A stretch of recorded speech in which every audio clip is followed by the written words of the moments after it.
salutacions, saludos, benvinguts, bienvenidos al Sapiens.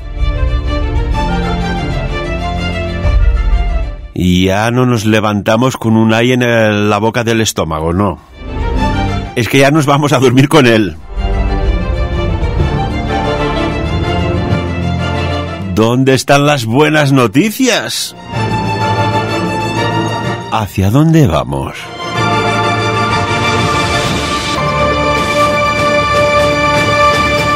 Pues sobre ello vamos a tratar hoy aquí en Sapiens. Saludamos a nuestros analistas. Luis Rovira, ¿qué tal? Buen día, buenos días, ¿cómo estás? Hola, buen día, buenos días. Pues mira, yo aquí contento y feliz primavera. Por dar buenas noticias. Como que el libro de Omar el Bachili, ¿no? Creo que era contento y sin ahorros. O algo así. Saludamos también a nuestro otro analista, Enric Sorribes. Enric, buen día, ¿cómo estás? ¿Qué tal? Buen día, muy bien, muy bien. Aquí tal como dice Luis, ya con un poquito así de primavera, o al menos es eso que parece que asoma, ¿no? Bueno, ya, si miramos los árboles que tenéis aquí detrás vuestro, en el estudio de radio... Parece otoño. Sí, parece que está en otoño esto, ¿eh?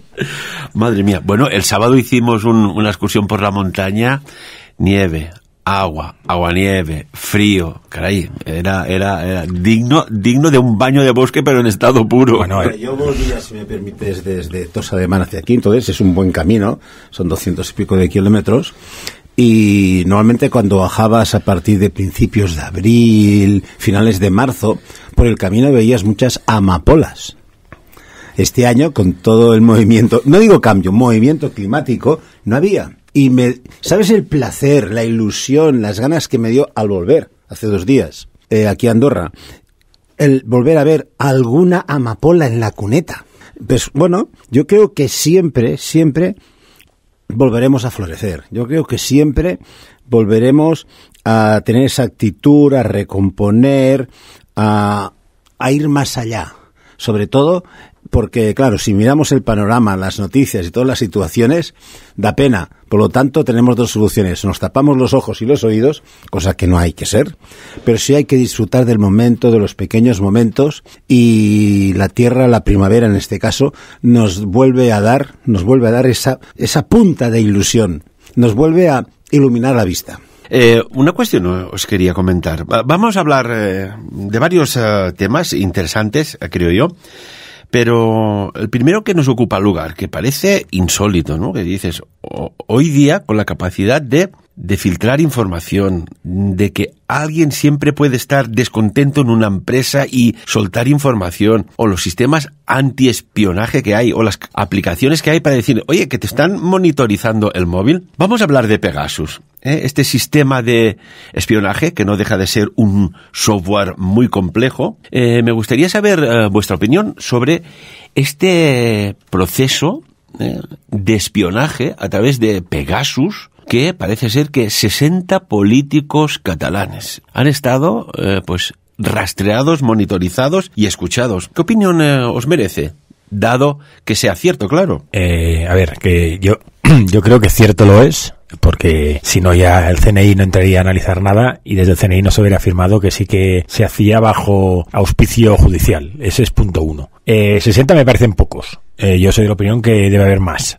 Lo que pasa es que mientras no se hayan localizado, pues nos quedaremos en 60. Y entonces mi opinión particular me parece una vergüenza.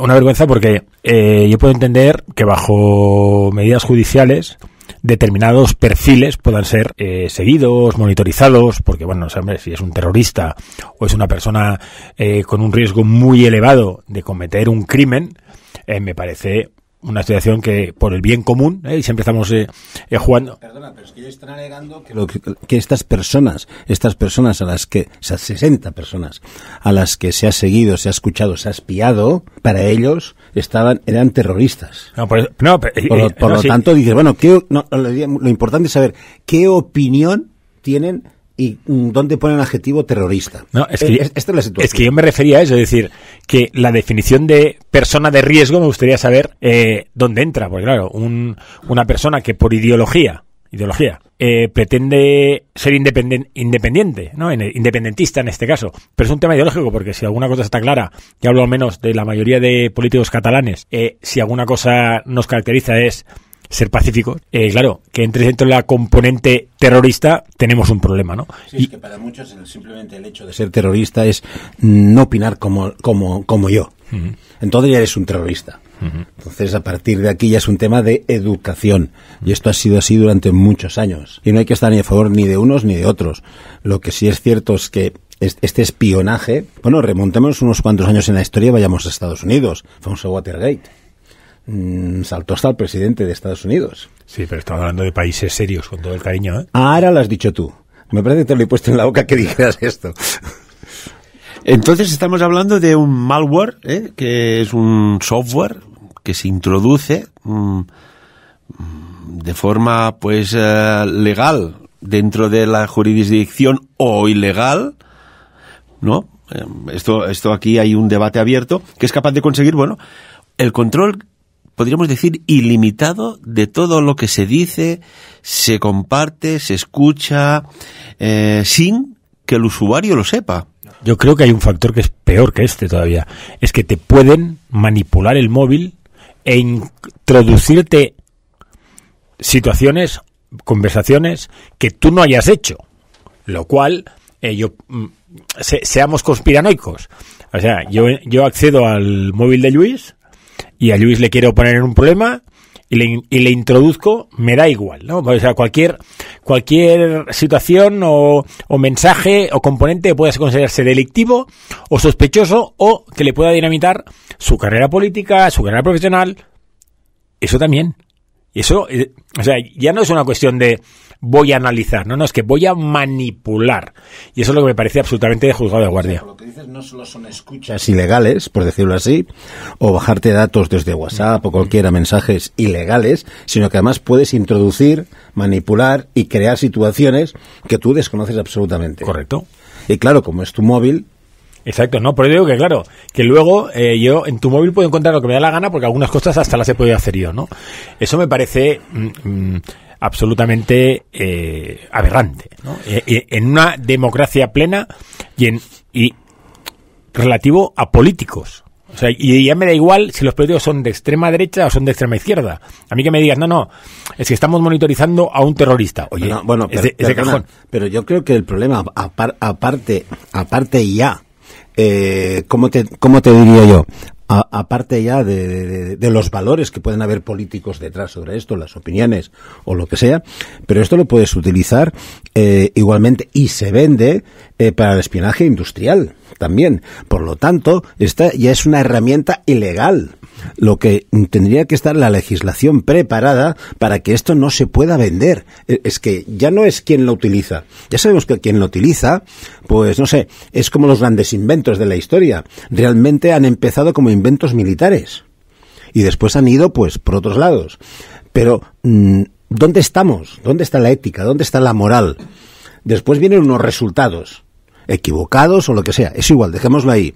Pero yo creo que el origen está, ¿por qué permitimos que esto se pueda vender, se pueda utilizar? No, pero yo creo que al final el que hace un mal uso es quien lo utiliza. A mí como herramienta no me parece mal, es decir, si es una herramienta que está regulada, que está supervisada, que tiene un uso concreto específico, por ejemplo, ¿no? Es decir, oye, yo podría utilizar esto para monitorizar, me lo digo, me dice, oiga, pues al grupo terrorista X, Boko Haram, me da igual, ISIS, oye, y lo tienes ceñido allí, a mí no me parece una herramienta mala. Lo que me parece malo es cuando tú eso lo desvías y lo utilizas para otras actividades que no estaban en el origen. Y por eso decía yo, pero ¿qué base legal le das para monitorizar, me da igual, a Laura Borràs, a Puigdemont, a Comín? O sea, ¿por qué? ¿Porque eran independentistas? ¿Porque están en el gobierno que decide hacer un referéndum? Ese es un motivo. Porque opinan diferente que el que está en gobierno. Ese es un motivo, claro. Seamos serios. Y una cuestión, todas las conversas estarán guardadas.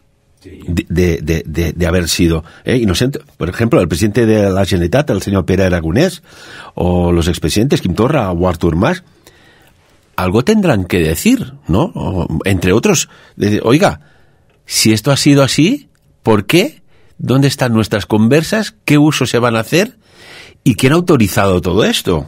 creo que ya están en ello, están aquí, ya están en manos de abogados, pero parece ser que hay la autorización judicial y si no se la habrán firmado con fecha retroactiva, ningún problema. Sí, pero, o sea, pero es que deberías pedir... Pero es manipulación. Pero es que deberías pedir daños y perjuicios al juez que determinó que estas personas eran presuntos terroristas. Claro, porque además el juez, vale, tienen cierta autoridad, tienen conocimientos, pero ¿y el poder que en estos momentos está en manos de los jueces en general? Ese poder, cuando realmente el poder tendría que ser político y controlado por los jueces. Bueno, vale, si es lo que toca, ¿no? Pero el poder de decisión, más que en los políticos, más que en el pueblo, está en manos de la judicatura. No, bueno, pero a ver, en una democracia plena lo que tenés es separación de poderes. Tienes el ejecutivo, tienes el legislativo y tienes el judicial. Vale, pero es que no están. Y cada uno tiene su ámbito. El problema es, que y eso lo hablamos antes fuera de micro, que yo soy de la opinión en que las transiciones en España se han hecho de manera muy suave para no herir susceptibilidades, ¿no? En un modelo atípico, yo creo que debe ser el único país del mundo, creo, que ha pasado de dictadura a democracia sin prácticamente ningún tipo de consecuencia, ¿no? Porque y hablo de memoria, quizá me equivoco y entonces pues espero que los oyentes me lo perdonen. Pero que yo recuerde, como al menos en el mundo moderno, de dictadura a democracia, sin que haya pasado nada, ni un juicio, ni una represalia, ni nada de nada, que incluso hablar de los muertos en las cunetas también está mal. Entonces, claro, llega un punto en que eso en que se traduce en una cierta impunidad y la vas desarrollando día a día. Entonces, ¿dónde acaba mi límite? ¿Dónde me he pasado de frenada? ¿Qué consecuencia tiene que yo haga alguna cosa mal? El ejemplo hemos visto, y hablo del famoso 1 de octubre, ¿no? Las elecciones, el referéndum que sí, que si no. La justicia española ha estado recibiendo palos de Europa en todas partes. Y se continúa con el mismo modelo, con el mismo sistema, y no pasa nada. Alguien, independientemente de qué creencia o qué sentimiento tengas en cuanto a ser independentista o no, a mí estar en un sistema jurídico donde cada vez que cruzo la frontera me lo revocan por el fango, hombre, a mí me provoca dos cosas. Primero, pena, porque no tengo muy claro que esté en buenas manos. Pero segundo, una cierta indefensión en el que me puedo encontrar en un fregado porque alguien ha decidido que tengo que estar en un fregado. Y esa indefensión, yo creo que es muy peligrosa. Y, por ejemplo, el presidente Sánchez, ¿no? Lo tenemos aquí en la pantalla del rotativo digital La Razón, por ejemplo, y salen otros, dice: Sánchez defiende ante Esquerra Republicana de Cataluña, RC, que el CNI ha actuado conforme a la ley. Sí, claro, el CNI como institución, todo lo que hace es secreto. Entonces, donde tiene dudas puede espiar. Lo que hay que ver, dónde tiene dudas, el por qué y con qué prisma se lo mira todo. Y quién ha dado las instrucciones al CNI. Porque claro, encima del CNI hay un sistema de control. Por lo tanto, una cosa es el espía, pero realmente es quien ha ordenado esto al espía. Bueno, luego hay casos Villarejo en el que ya el espía actúa de motu propio para tener su propia biblioteca de temas, ¿no? Para tener a todos comprados. Una cuestión, antes de saltar a la geopolítica internacional. ¿Creéis que se va, no sé, para limpiar un poco la imagen del gobierno, que habrá alguna dimisión? No. ¿La señora Robles o alguien? No, porque España es un país, y volviendo a todo lo que he dicho antes, de que aquí no hay represalias nunca de nada, es un país donde no dimite nadie. Además aquí se practica el no bajarse del burro. No, pero es que además aquí no dimite nadie. Y me da igual de cualquier partido político, ¿eh? O sea, aquí ya me pongo entrando por Galicia, acabando por Cataluña, y me voy del País Vasco a Andalucía, ¿eh? No, Canarias, me queda más al sur. No dimite ni el tato. No. Y da igual... Si hubiese pasado, por ejemplo, Enrique, esto en Francia, o en Alemania, o en Estados Unidos, o Canadá, por ejemplo... Ya no estarían aquí. Ya hubiesen dimitido antes. Exacto. Por llevarlo a otro modelo, y solo es por desviar un poquito, lo que ha pasado con Gerard Piqué y Rubiales, ¿no? En un país serio, o donde hablamos de deportes, ya no es ni política, alguien hubiera dimitido, alguien, o quizá desde su club le hubieran dado un toque a esta persona, o se hubiera tenido que plantear otro modelo. Pero resulta que es gratis, no pasa nada, y al final tú das tus explicaciones y encima la culpa es, ¿no?, del que dio esa información. O sea, el caso es matar al mensajero. Vamos a la geopolítica. Empiezo por ti, Luis. El señor Lavrov acaba de advertir nuevamente del riesgo real de una tercera guerra mundial. Mira, casi compareado, ¿no? Estamos hablando del ministro de Exteriores ruso, que ha comparado la situación actual con, recordemos, pues la situación de los misiles que acaeció en Cuba en la década de los 60, principios de los 60. Pero que, bueno, viendo, puede haber lo que no hemos visto en muchos años, y que lo hemos visto en documentales de la Segunda Guerra Mundial, algún chupinazo atómico. Y digo esto, bueno, primero vuestra Yo de entrada diría, te respondo a lo último. Chupinazo atómico no creo, porque sería, por simpatía habría más de uno, así de claro, ¿no? Entonces esto ni se gana ni se pierde, todos perdemos. Ahora bien, que pueda haber una tercera guerra mundial, podría ser, ¿por qué no? Porque además está afectando la economía mundial. No solo está afectando a la economía de la zona rusa, europea, está afectando la economía mundial. Y a partir de ahí hay demasiados intereses, y hablo económicos y geopolíticos, hay demasiados intereses en juego. Enrique. No, yo creo que es una amenaza y se va a quedar en esa amenaza. Es por muy animal que uno sea, hay una mínima cordura, nos pongámonos en la película Juegos de Guerra, ¿no? Cualquier analista, por muy malo que sea, lo que tiene claro es que una guerra termonuclear, una guerra nuclear, vencedor es cero. Y entonces, claro, iniciar algo que sabes que tampoco vas a ganar, me parece un modelo absurdo. Lo que sí que está claro es que, y lo hemos dicho más de una vez, a Rusia se le tiene que dar una salida airosa, porque si no hay salida airosa, el conflicto va a ir a peor. Pero una salida airosa que no sé cuál es, se le va a ofrecer, se le va a plantear, y posiblemente se va a aceptar. Hombre, yo creo que una salida airosa a Rusia hay que dársela, porque si no, sí que esto se va a hacer y se va a alargar y vamos a ver cómo acaba. Lo que sí es cierto es que el señor Putin, que en estos momentos está aislado en su propio país, él tiene que tener unos resultados positivos. Esos resultados positivos es, por ejemplo, he acabado ucranianos, esta es una, y después pues que la comunidad internacional que hayan otras elecciones y que haya otro gobierno. Se rumorea, Enrique, Luis, yo lo veo que la salida está por aquí. Se rumorea que puede incluso, porque hay muchos rusos que están diciendo, pero caray, si estábamos viviendo tan bien, invertían aquí, invertían allá, se movía la economía, y de golpe y porrazo todo esto queda como coartado, ¿no? Queda cortado. Se rumorea que puede incluso haber un golpe de Estado.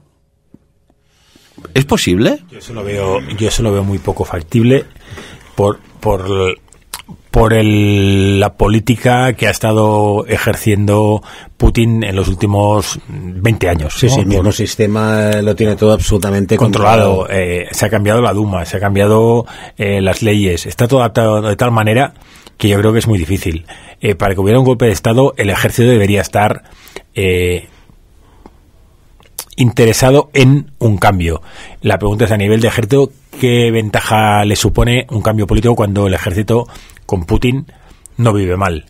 Entonces, que sí, los soldados quizá no saben, no, da igual, pero los que pueden organizarlo, yo creo que están suficientemente acomodados para que ese escenario no se produzca. Lo que puede haber es que a nivel de oligarquía sí que la presión que se pueda ejercer sobre Putin obliga a hacer algún cierto movimiento, pero lo que sería un golpe de Estado puro como conocemos o como entendemos, yo no lo veo encima de la mesa. La única presión que tiene Putin no es el pueblo. Yo creo que esto le tiene sin cuidado. ¿Sí? ¿Es el mismo?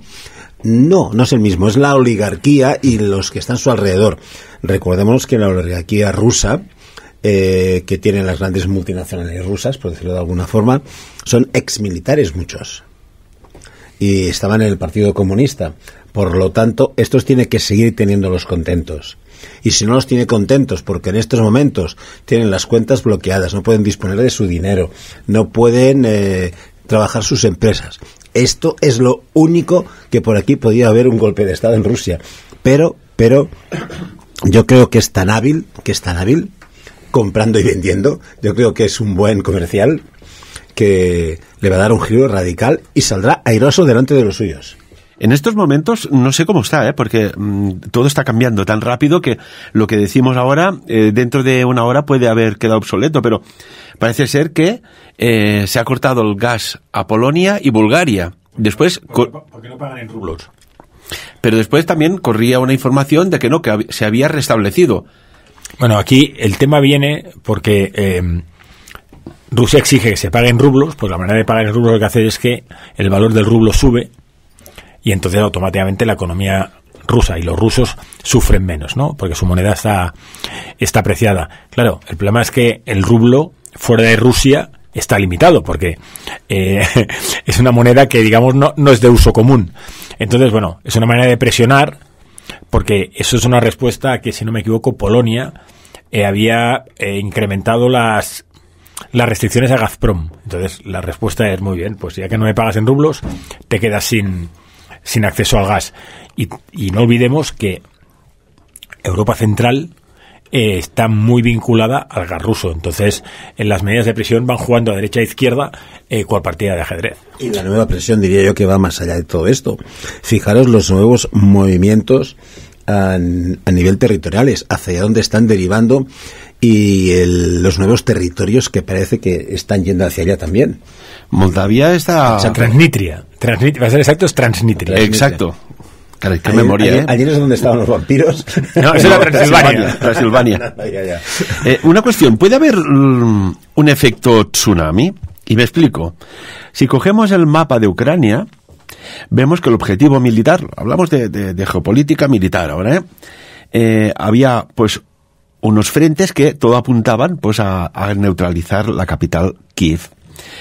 Pero ahora vemos que la prioridad es el perímetro del país, ¿no? Esta retirada del ejército de infantería hacia el perímetro, este efecto tsunami, ya sabéis, ¿no? Que cuando viene un tsunami, las aguas se retraen. Y dices, uy, mira cómo baja el agua al mar. Y después viene la gran ola. ¿Podría ser que fuera una estrategia, y retomando lo que ha dicho Lavrov de que puede haber una tercera guerra mundial, que no sea una estrategia para lanzar una cabeza nuclear sobre Kiev? Pregunto.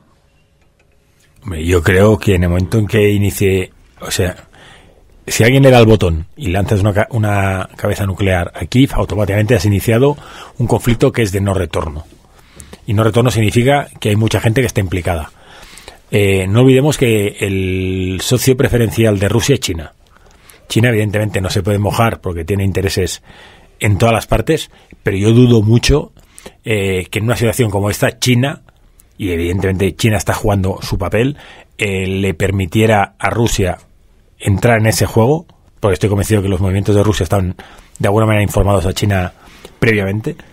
Es una opinión particular, y dudo mucho que en una jugada así China se quedara de brazos cruzados, porque automáticamente China entra a formar parte de la zona de riesgo porque es frontera con Rusia. Entonces, iniciar un conflicto bélico nuclear en el que sabes que va a haber una respuesta, hombre, el impacto no lo puedes limitar dentro de la frontera, ¿no? A mí me gustaría también verlo de otra forma. Fijaros que la guerra sobre Ucrania han entrado por 3 sitios diferentes. ¿Por qué? El ejército ucraniano es un ejército pequeño, pobre y muy poco armado. Entonces, automáticamente, lo que ha hecho es dividir las fuerzas y ha ido centrando, conquistando poco a poco, hasta llegar a Mariupol, ¿no? Me parece que se llama. Mariupol, sí. Entonces, a partir de ahí ha concentrado todo. Y está desgastando porque es donde están encontrando resistencia. Pero ha conseguido todo el resto, ya lo tienen los rusos en su poder, más o menos controlado, ¿no? Pero con una guerra convencional. Los que dicen, es que se ha equivocado, es que no, lo tenían claro, el ir entrando por diferentes sitios y quedarse con el Donbass, que era su objetivo en un principio, quedarse con todas las salidas que tiene Ucrania hacia el mar, y ahí también han desaparecido, y ese es el objetivo. No perdamos de vista cuál es su objetivo. El objetivo no es que Ucrania se convierta en una provincia más prorrusa, tipo Bielorrusia, por decirlo de alguna forma, no, sino solo el Donbass, y además eliminar de Ucrania el granero de toda la parte de Rusia y gran parte de Alemania, porque esta es otra razón. La gran economía que tiene Ucrania es que es el granero de Europa Central. Y esto lo está eliminando, y las salidas para las exportaciones e importaciones. Este es el objetivo, no tienen otro. Y además, entonces, todo lo, como decías muy bien, todo lo que es el gas, todo poder hacer que pueda salir a través de allí hacia Europa, de abrir pasos, pero a coste cero. Ojo al dato. Y que Ucrania no se enriquezca a base de Rusia, que ese también es uno de los orígenes, no lo olvidemos. La verdad es que está todo muy complejo, ¿eh? Y aparte, se prevé una crisis de abastecimiento si no se desbloquea el puerto de Shanghái, que parece que hay ya por miles de contenedores allá apilados. Es que la cosa... Veremos, iremos haciendo el seguimiento de esta nueva realidad que nos ha tocado vivir, ¿eh? Que esto parecía que estaban los documentales del canal Historia, casi. Enric Sorribes, como siempre, muchísimas gracias por estar aquí con nosotros y ponernos al día de esta actualidad. A vosotras, fins la setmana que ve. Y también, Luis Rovira, también muchísimas gracias por estar con nosotros. Yo, perdona, te lo diga, pero ya no sé si hemos puesto más actualidad o le hemos liado parda, como dicen, ¿no? Porque la verdad es que es un lío. Bueno, hay una cosa clara. Cuando nadie apostaba, y decía, incluso expertos, de que todo aquel contingente de tropas rusas no invadirían Ucrania, nosotros aquí dijimos que iban a invadir. ¿Por qué? Porque es que estaba cantado. Por eso hablamos del tema nuclear. Veremos si algo hace, alguna nueva alineación astronómica, o esta palabra catalana, ¿no? Alguien empieza a utilizar el seny, para reconducir esto, porque parece, no sé, surrealista no, lo siguiente, metafísico cuántico. Amigos y amigas, de lo dicho aquí, como siempre, por encima de todo, vaya tiempos más extraños, porque no son complejos, son extraños. Yo me quedo con la primavera y con las amapolas de nuevo.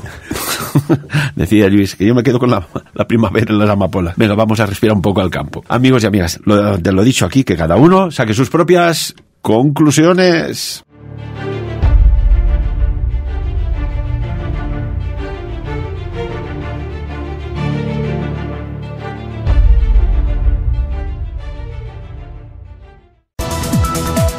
Saludos y bienvenidos a Sapiens.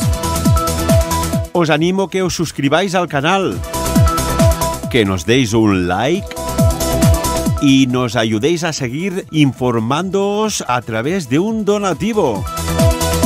Muchísimas gracias de corazón y bendiciones.